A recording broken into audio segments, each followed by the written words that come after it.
Hello traders, in this video we are going to be discussing the BBMA dashboard. All right, so let us head over to the MQL5 marketplace. Okay, that is where the indicator is currently.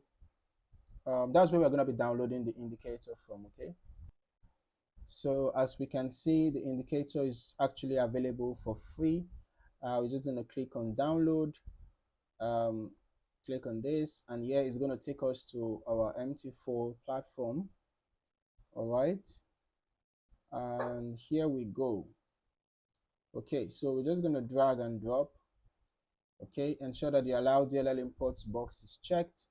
You can also go through the input settings. If there is anything you want to modify, of course, feel free to do that according to your taste. So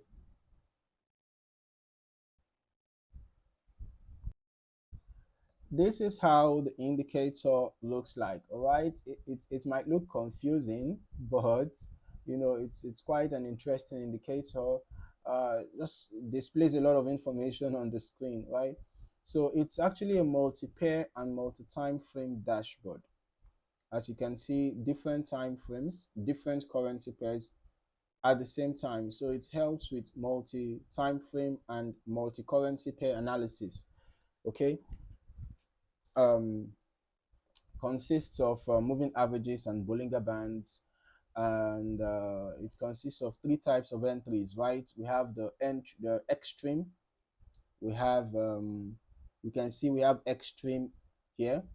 We have MHV, right? Those are the types of entries that we have. So you know you can be looking out for a signal here on the dashboard. All right, we have the extreme entry. We have the MHV. I'm trying to look at trying to check if I can find the MHV here. Okay, I can't find it, but we actually have MHV. It's part of the types of entries that we have, right? And we have the re-entry and the rejection. All right, so you can see we have re-entry. We also have rejection, right? So the dashboard helps you to scan current, extreme, re-entry setup, and rejection, and also the MHV. Okay, how do you read signals? So you have to find the same color in three different time frames in succession.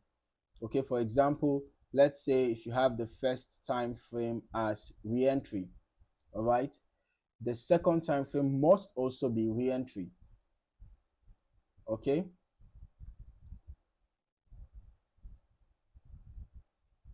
all right, and then the third time frame uh could be, okay, according to what we have on the MQL5 site, you know, the second time frame must be re-entry, extreme, or rejected. Okay, EMA 50. So then the third time frame must be extreme or MHV. But you know, it's just like getting confluence, right? So if you have a re-entry here, I think it might be better if you also have a re-entry, right, on a lower time frame. You know, similar signal telling you the same thing, right? Meanwhile, the re-entry is formed after the rise of or fall of a price or market and the price. Okay, so basically this indicator might look confusing, but you know, with proper study, with proper understanding, you might get a hang of it, right?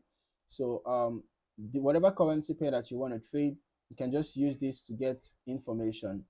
Okay, but then you head back to your chart and then do some additional technical analysis and get some confirmations from, you know, price action or other indicators, all right, before you execute a trade.